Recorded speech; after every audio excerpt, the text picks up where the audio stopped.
સુરેન્દ્રનગરના જિલ્લા પંચાયતથી રતનપરને જોડતો 5 કરોડના ખર્ચે બનેલો બ્રિજ ખુલ્લો મુકાયો છે। વર્ષોથી ચોમાસાની સિઝનમાં ભોગાવો નદીના પાણી આવતા આ કોઝવે બંધ કરવો પડતો હતો, એટલે સ્થાનિક લોકોને હાલાકી ભોગવવી પડતી હતી। આ બ્રિજ બનવાથી લોકોને હાલાકીનો સામનો નહીં કરવો પડે।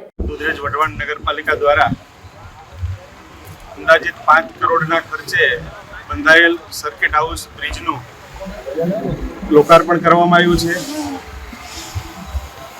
આ લોકાર્પણ પ્રસંગે નગરપાલિકાના પ્રમુખ શ્રી જિજ્ઞાબેન પંડ્યા, પૂર્વ ધારાસભ્ય શ્રી ધનજી કાકા, નગરપાલિકાના પૂર્વ પ્રમુખભાઈ શ્રી વિરેન્દ્રભાઈ આચાર્ય વગેરે પદાધિકારીઓ અને શહેરીજનોની ઉપસ્થિતિમાં આજે આ બ્રિજનું લોકાર્પણ થયું છે। દાળમિલ રોડ બાજુથી કે સરકારી કચેરી, કલેક્ટર કચેરી હોય, એસપી કચેરી હોય કે જિલ્લા પંચાયત કચેરી હોય, મૂળી, સાયલા, ચોટીલા કે થાન બાજુથી આવતા લોકોને આ સર્કિટ હાઉસ વાળો બ્રિજ ખૂબ જ ઉપયોગી બનશે। અને ચોમાસાના સમયે પણ ઘણીવાર ફ્લડના કારણે ભોગાવો નદીમાં પાણી હોય ત્યારે આ બ્રિજ 2-3, 4 દિવસ બંધ રહેતો હોય છે।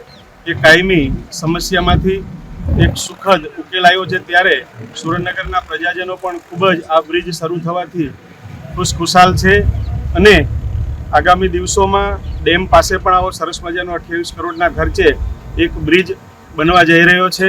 આમ અનેક વિકાસના કામો નગરપાલિકાના માધ્યમથી, ગુજરાત સરકારના અને ભારત સરકારના માધ્યમથી આ શહેરમાં થઈ રહ્યા છે।